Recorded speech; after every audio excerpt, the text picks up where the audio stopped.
One summer when I was a kid, I had a friend, and my friend and I spent this entire summer building ramps. We were building ramps for anything that we could jump off of ramps with. So rollerblades, skateboards, and bikes. And at the beginning of the summer, we started really small. We found scrap wood around somebody's house and used whatever we had to put together, just a little jump that we could go off of. But as the summer went along, we got a little bit more confident. We started building up, and the ramps that we were building got a little bit bigger and a little bit bigger, and we got more excited about what we could do jumping off them and doing tricks and having fun, stuff like that.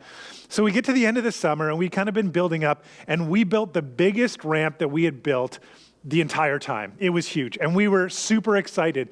And as we talked about it and we finished building it, we said, it's time to get serious. I mean, we're gonna really fly off of this thing. We gotta ramp up our speed and really try and launch. And so I decided I was gonna go first, and that's exactly what I was gonna do. I was gonna get on my bike, so I get on and build up some serious speed and just launch off of this thing bigger than we had jumped the entire summer. And so I get on my bike, and just as I hit top speed, I hit the ramp and I launch off of it. And I start soaring into the air like a majestic bird high above the earth where all the other mortals walk. And I just feeling this freedom. And as soon as I felt this freedom soaring in the air, I began soaring straight over my handlebars. And then I started flipping completely upside down. And very, very quickly, I hit the ground with a thud. I landed right on my back, and I skidded across the hard pavement. And after lying there, sort of in shock for, I don't know, a minute or two, I stumbled to my feet. The wind had been knocked out of me. My entire body hurt just from thudding down. I knew that I was bleeding from my back all over the place. And I can't remember what I said, if anything, to my friend, but I just sort of stumbled up. I collected my bike and I started hobbling home. I get home, and the only person home was my dad, and he looks at me like, what in the world happened to you? And he managed to bring me up to the bathroom, and he gets my shirt off, which at this point, the whole back of my shirt was totally shredded. And I realized at that point that my entire back was just so cut up. And so you remember this stuff we used to use to clean your cuts, hydrogen peroxide? Like if you got a little cut, I don't think doctors recommend that you use this anymore, but we used to take hydrogen peroxide to clean your cut. And so if you had a little cut, you might dab a little bit on a Q-tip and sort of pat it, and it would clean your cut, but it would also really, really sting. So here I am, and I'm totally just shredded on my back. I'm in so much pain, but we know that we have to clean the cuts up. And so I kind of bend over, and my dad looks at it, and instead of kind of taking a Q-tip and patting it down, just because my back was so shredded, he just started pouring that bottle all the way down my back, and it stung so badly that I thought I was going to absolutely scream. And in those moments, I was in so much pain. I think the reason why I still remember it all these years later, and maybe I'll never forget it, is because it was one of those moments in my childhood where I think I was in maybe more physical pain than any other time. It was maybe the time that I got hurt the absolute most in my childhood. I'll never forget it. But what I realized in those moments, and as I look back on it, what I realize is that in a sense, what pain does is makes us selfish. That's part of the role of pain. Pain alerts us to a problem. Pain alerts us to something that we need to fix our attention on. We need to deal with it. We need to remedy it. When it's our pain, in that sense, it kind of makes us selfish. It makes us think about ourselves and what we have to do. Specifically, how do we get rid of this pain? How do we fix this problem that we're having? And I want to welcome you today to Westside Church here online, and we've been talking about that in this series. We've been talking about how we try and escape the pain in our lives, that from little things to big things, we all have certain pain points. It might be the stress of the everyday monotonous routine that we're in. It might be things that have really hurt us deeply emotionally. It might be things that are happening in our family or at work or just generally in our lives. But we've all got these pain points. And a lot of times what we do is we try and self-medicate. We look around and we say, how do I get the pain to stop?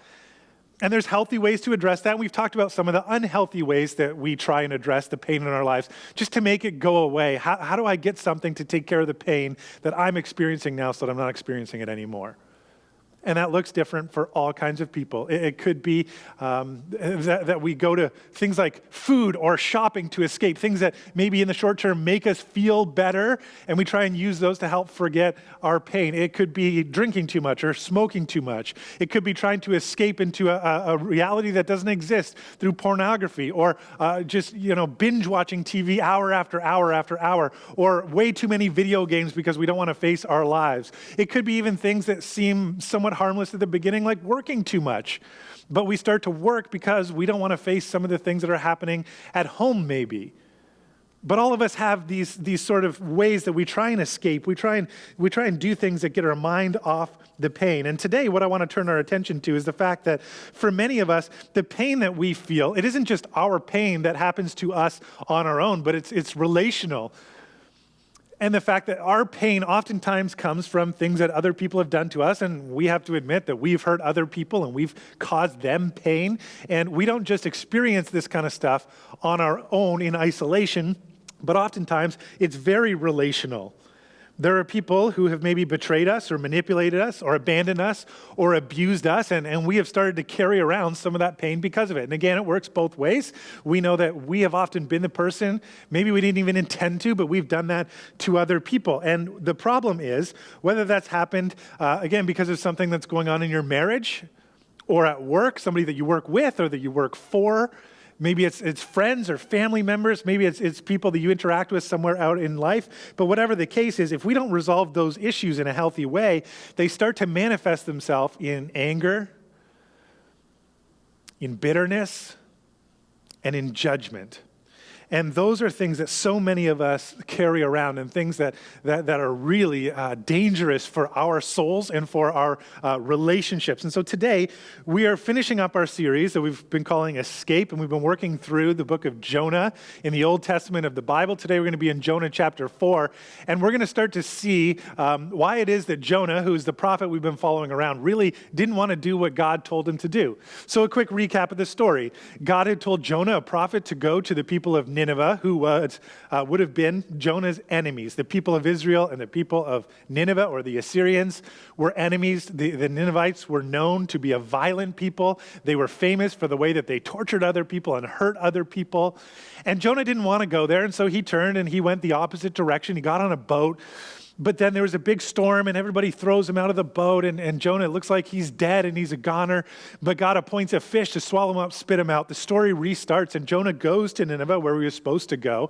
And last week we saw that the people of Nineveh repented. They turned towards God. And now we come to Jonah chapter 4, and we're actually going to find out specifically, explicitly, why Jonah didn't want to go, what his main problem was, and it's going to be really instructive for us in terms of thinking through some of the ways that we try and escape the hurts in our lives and the relational matter, and some of this anger and bitterness and judgment that we carry around, how we can deal with it.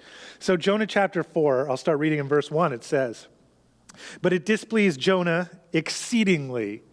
This word here, the displeasure that Jonah's experienced, if you remember back in the beginning of the book, it said that the trouble of the people of Nineveh came before God. It's the same word here. God was troubled for the people of Nineveh. Well, now Jonah is troubled, and he's exceedingly troubled. He's really, really angry. That's what it says in the rest of the verse. He was angry. And he prayed to the Lord and said, "O Lord, is not this what I said when I was in my country? That is why I made haste to flee to Tarshish. For I knew that you are a gracious God and merciful, slow to anger and abounding in steadfast love, and relenting from disaster. Therefore now, O Lord, please take my life from me, for it is better for me to die than to live." Jonah has a pity party here. I'm done. This is so bad what's happening here. I would rather die than live. What he said when he reaches out to the Lord, when he cries out to the Lord, tells us, now we get the clarity. Why did Jonah not want to go to Nineveh in the first place? And he quotes from Exodus chapter 34, which is a time when Moses, one of the great leaders in Israel's history, he saw God's glory. God passed by him. And as he did, he revealed his character to him.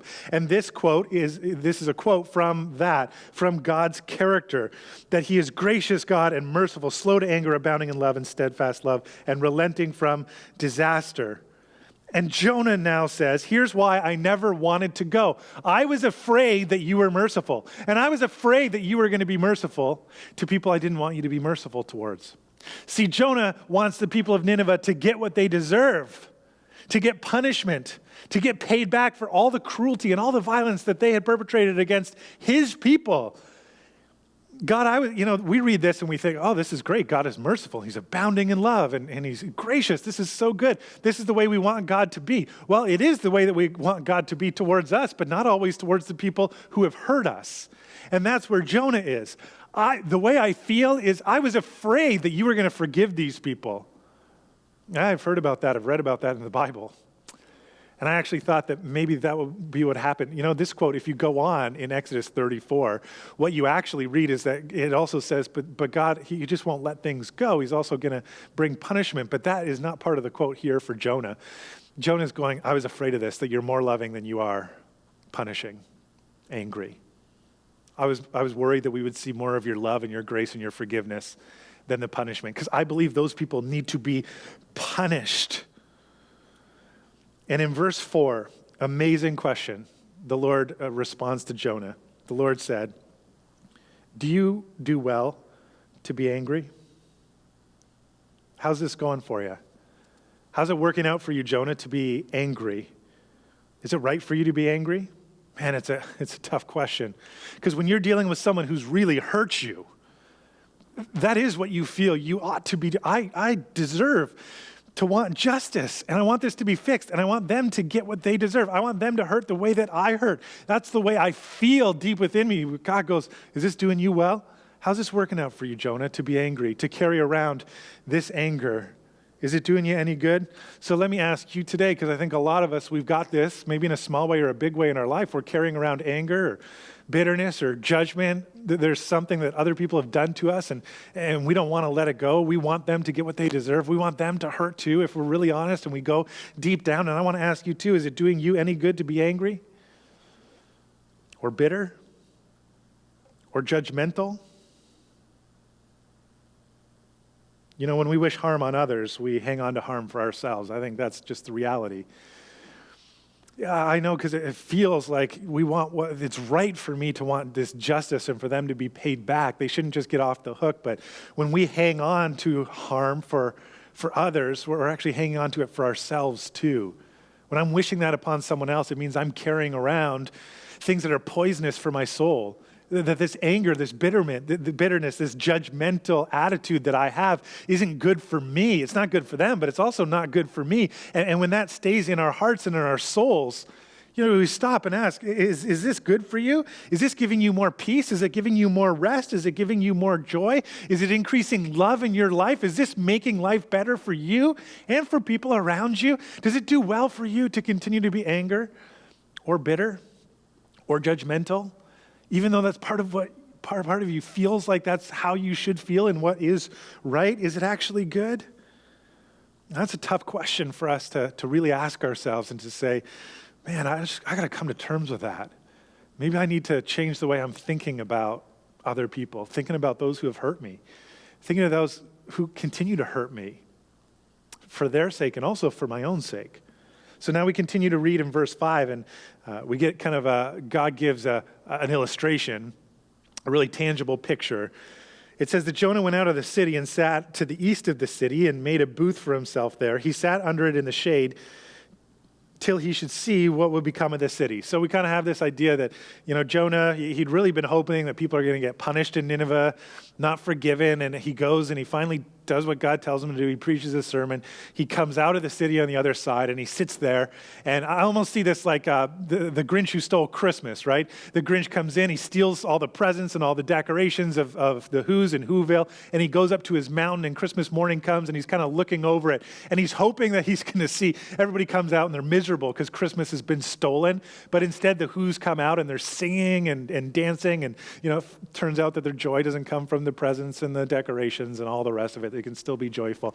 I feel kind of the same way for Jonah. He goes out and he builds this booth. So picture maybe he takes the brush or sticks that he finds and he's out in the hot desert area and he builds a little place for him where he can get a little bit of shade. And he's sitting there and he's kind of hoping that everybody's going to wake up and they're going to be destroyed.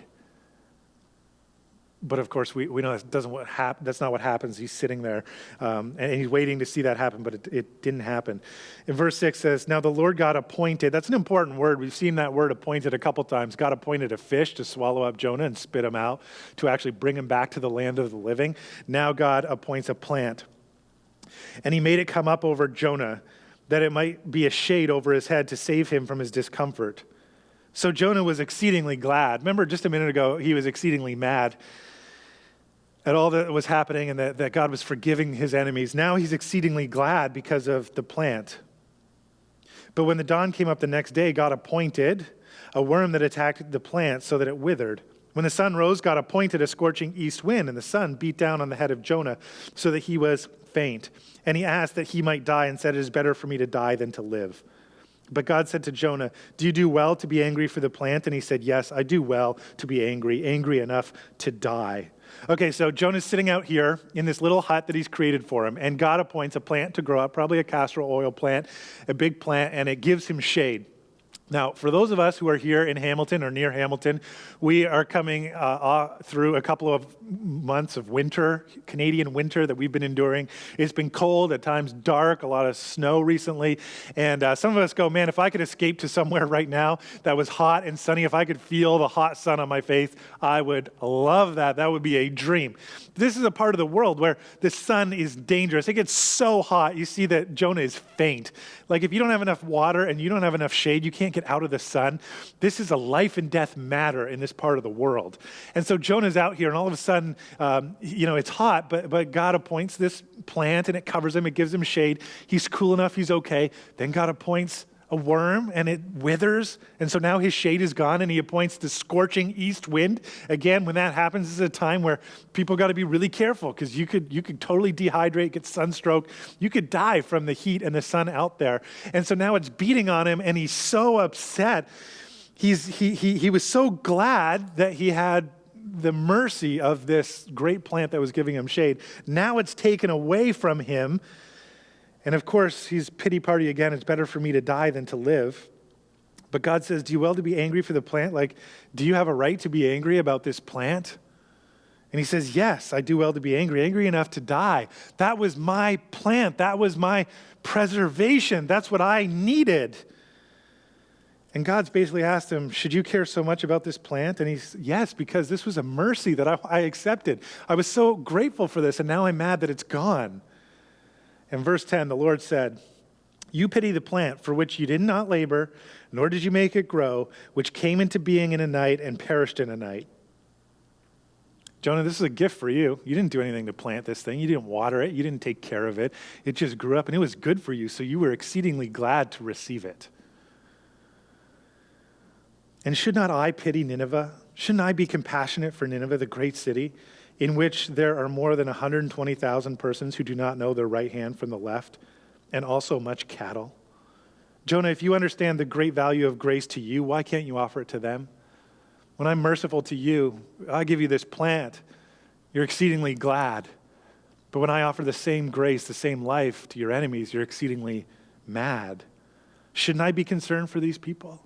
People that I love, people that I created? It's a challenge to Jonah's nationalism, right? The us versus them. Jonah's racist. God is for us, the Israelites, but he's against them. He's against the Syrians or Ninevites.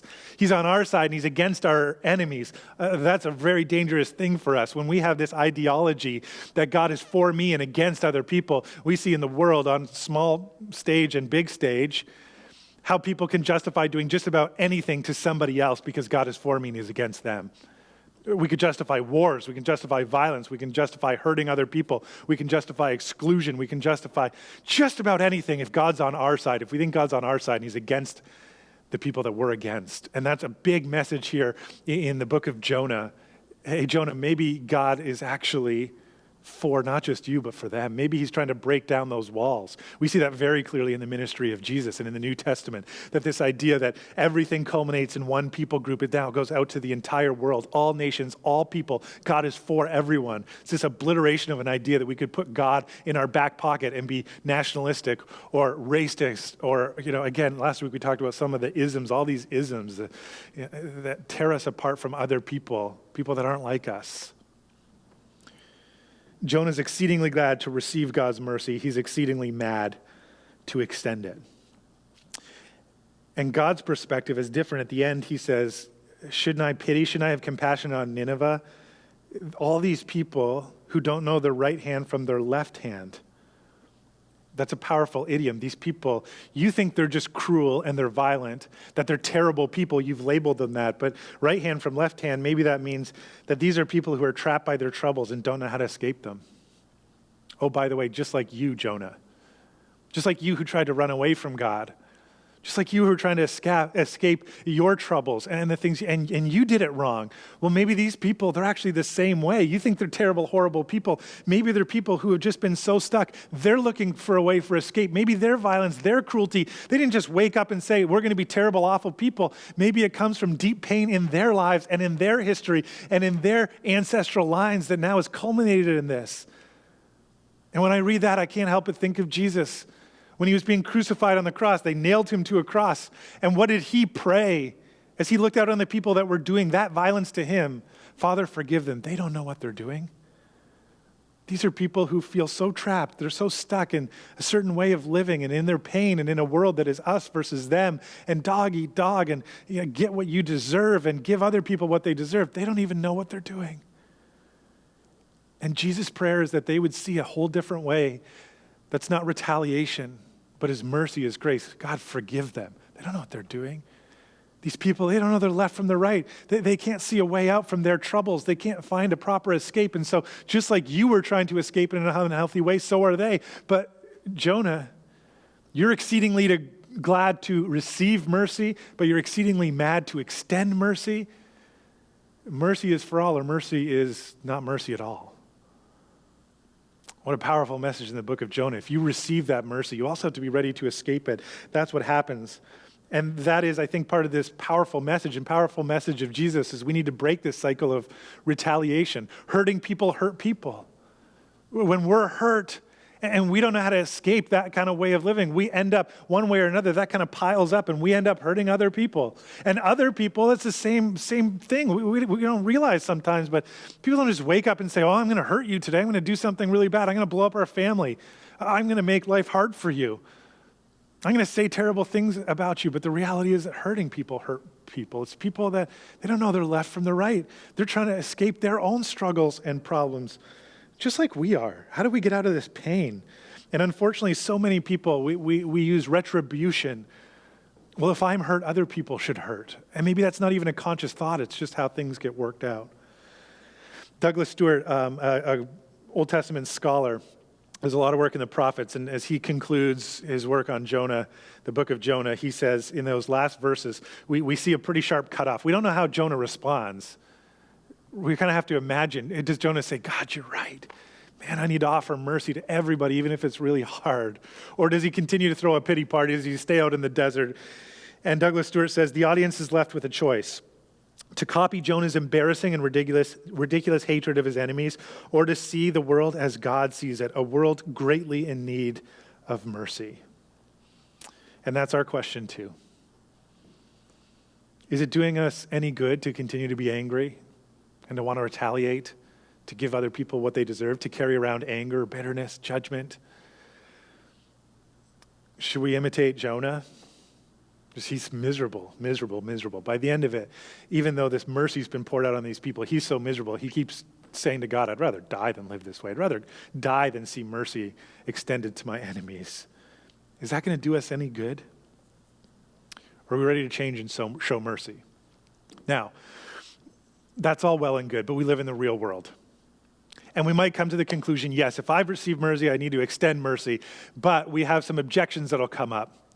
Well, what does this mean? Because if people are hurting me, am I supposed to continue to let them hurt me? And it's great to say, I'll forgive them and show them mercy, but that doesn't mean that they're going to turn around and change their lives. And if they don't, am I supposed to be a doormat? And what happens if I forgive them and they abuse that forgiveness? And what if they just continue in their way of life and all that kind of stuff? And so I want to talk about that for a few minutes because that's reality. That's the world that we live in. And we can't control other people's responses. We forgive someone. We can't control whether they say, thank you for forgiving me, and oh, I'm sorry too, and let's reconcile. That's the ideal. Reconciliation is the ideal, and that happens sometimes, but sometimes we just can't control the fact that other people continue to do destructive things and hurtful things, toxic things. They continue to maybe hurt us or hurt other people, and how do we get our heads around how we're supposed to respond? There's so many difficulties with that, and I think Jesus, because Jesus picks up on these motifs huge in talking about loving your enemy, and he shows us what it's like to love our enemy. But there's this great instructive teaching from Jesus in Luke chapter 6 that I think helps us so much when we're trying to ask those questions. Well, what do we do if people are still hurting us and still coming against us and there's nothing that we can do? Here's what Jesus says, Luke chapter 6, verse 27. But I say to you who hear, love your enemies. Do good to those who hate you. Bless those who curse you. Pray for those who abuse you. And then he goes on and he talks about things like if somebody wants to take from you, well, give to them. Be proactive and be generous. Somebody's judging you, don't judge them back, but instead come back with some humility, stuff like that. But let's take a closer look at this couple of verses that I think is really helpful. So what happens when somebody hates you? Somebody has this, they detest you. They have this negative disposition towards you. When somebody hates you and you know that they're just like staring daggers into you, they're against you, well, what could you possibly do if somebody detests you like that? Well, Jesus says, do good. Do good to them. Somebody has a negative disposition towards you, turn around and do something good for them. Do something practical. Serve them, love them, be kind to them, care for them in some way. Will they change their disposition towards you? Maybe, maybe not. That might change them, but I almost guarantee it'll change you when you decide to do good to those who have set themselves negatively against you. You say, okay, but what if they go one step further? What happens when somebody curses you? So now they're not just, I detest you, I have a negative approach to you or a negative position towards you, but now they're actively cursing you. Maybe they're calling you names, saying mean things. Maybe they're slandering you, talking bad about you towards other people. Maybe they're yelling and screaming at you. What do you do if people are cursing you? They're speaking evil or bad over you or into you or about you to other people. Well, bless them. Speak good into their lives. Speak good over their lives. When you are talking to other people, go out of your way, if you're somehow talking about them, to put them in the best possible light. Speak good over them. Bless them. Speak good into their lives. If they're speaking bad into your life, they're getting a little more active, well, you could still bless them and care for them. Okay, but what about those who abuse you? So you say, okay, well, that's well and good. So, okay, now I've tried to do good for somebody who has a negative disposition towards me, and I've tried to talk good to and about someone who's talking bad to or about me. But what if somebody is abusing me? They're hurting me. Maybe there's a chance that they're physically abusing you. Maybe it's an emotional abuse or a mental abuse. It's so toxic, and you would go, I've tried everything with this person, and it's not safe for me to be in this circumstance. Or, I've tried everything, and we're beyond the sit down for coffee and try working this out. They are still trying to hurt me, abuse me, manipulate me, cause me pain. I've tried everything. What do I do? I have nothing left. And Jesus says, maybe when there's nothing else you can do, you could still pray. You could still come before God and say, I want to pray for this person. I want to pray for good in this person's life. I want to pray that love would overwhelm them. I want to pray that mercy and forgiveness would take over their lives. I pray that good things would come upon them, not bad things. I pray that they would know how loved they are by God. Even when we feel like we're out of all options, we can always pray. And again, it reminds me of Jesus on the cross. When people are abusing him, they're literally killing him. He's been the one that all throughout his ministry, he was doing good for people. And he was blessing people even when they hated him and even when they cursed him. And now they were abusing him and killing him, and I can still pray that God would forgive them. They don't know what they're doing. They don't know their left from the right like the Ninevites. These are hurting people that are hurting other people. But God, maybe you would break that cycle in their minds and in their hearts, and that they would be able to step into the reality of mercy as well. Even when you think all options have run out, you could still pray for somebody. So we do good and we bless and we pray, even though it's counterintuitive. And I think this is transformative. When we do these things, they'll be transformative in our lives. They'll change our disposition towards other people and our actions. And even if they don't change, because we can't control what other people do, what their response is, it'll change us. And what it means is we're going to start fighting for people instead of fighting against people. That becomes our new way of looking at it. I'm going to start fighting for people, even if they've hurt me, instead of fighting against them, because we want to break that cycle of retaliation and instead offer reconciliation to the best that we can, because mercy is for all, or it isn't mercy at all. So I realized this, that day that I went off the ramp and I went over my handlebars and I was in so much pain. I realized that the pain makes us selfish. I realized that afterwards I was in so much pain, I didn't get up and look at my friend and say, hey, can I help you put the ramp away and whatever else we were playing with and the tools and all that kind of stuff. I don't know what happened to him the rest of the day. I didn't ask, I didn't check in. I went home and I didn't get in the door and say, Dad, have you had a stressful day? Hey, is there anything on your mind? Is there anything I could do for you to make life easier for you? How could I help you today and serve you today?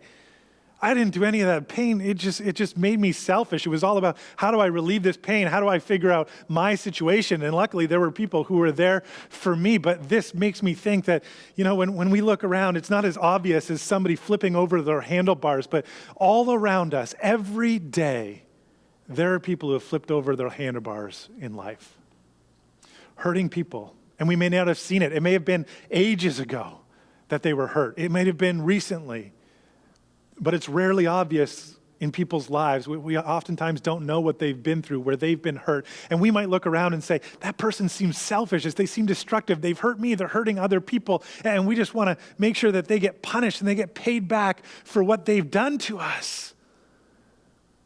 But what's so hard to see is that they've flown off the handlebars too. And maybe in these moments, what they need so desperately is compassion, care, someone to do good for them and bless them, to pray for them, to care for them.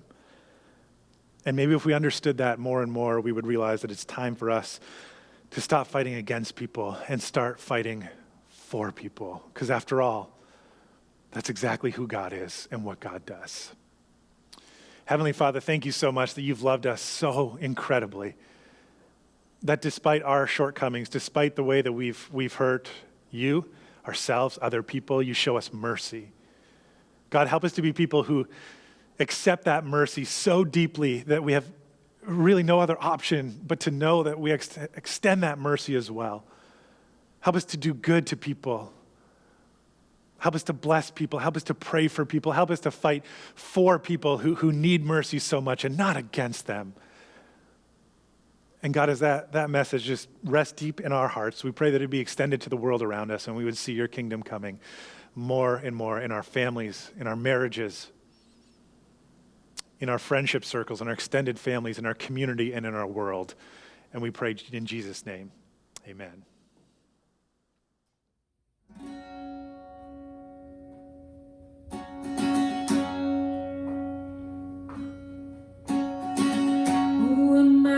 The highest king will come. I was lost, but he brought me through his love for me. For his love for me.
Hi, I'm Kaylee. Thank you so much for joining us for our final week in our series, Escape.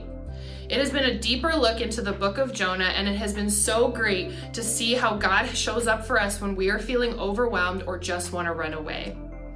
If you've loved this teaching series and want to dig a little deeper into it, a great place to do that is the Westside podcast. It can be found at the Westside Church podcast on Apple or Spotify, and on it every Tuesday and Thursday there are new episodes diving deeper into the series. Please check it out, and they are not long episodes that are easily able to be incorporated into your week via your cleaning schedule or your commuting, or even if you're on a short walk. It's a great time to connect and get to know the Sunday messages a little bit more. If you haven't already, please download our ebook, Escape, Lead a Life You Don't Want to Leave. Dave and I have been working on this for the last couple months and have collaborated our ideas and our personal experiences into this book to give you practical mental health tips to take care of yourself, especially during this pandemic. It's a great resource that can be shared with everyone around you or even used for yourself. You can download it by clicking the link in the description or heading to our website. Please do that now. Also, can you believe that it has been 1 year since we have started meeting online together as a church? 1 year since the pandemic began to unroll and has stopped us from meeting in person on Sunday services. So to mark this occasion and to reflect on the greatness that has happened through this season that God has done for us as a church, we're hosting a special service online next week. It'll be a chance for us to see highlights and hear some stories about the work that God has done through Westside and in the community here in Hamilton. You won't want to miss it. And because we are so excited to celebrate it online, we also want to extend it to doing something together on Zoom afterwards. So join us at 11 a.m. The link will be available via our weekly newsletter or in the description and the chat. And after the service, we'll get together, have some fun, play some games, get a chance to see each other's faces, exactly how we did last month through the Family Day Zoom. Please make an effort to be there because it would be great to connect and see everyone together again. And finally, if you have been journeying with Westside for the past 6 months to a year, we'd like to invite you to Next. Next is a short time that you'll get the chance to meet with our staff, get to know more about Westside, ask some questions, and just dig a little deeper. It's happening right after the service at 11 a.m. and the Zoom link is available to you in the chat or the description. So please click that and we'll meet you over there in a couple minutes and get a chance to know you deeper. Thanks for joining us. We love being a part of your Sunday routine and look forward to each week that we get to connect with you, even if it's virtually online. Join us for our special service next week and be reminded that it is spring forward with our time difference, so change those clocks, get up a little earlier, and we'll see you here on YouTube. Have a great Sunday.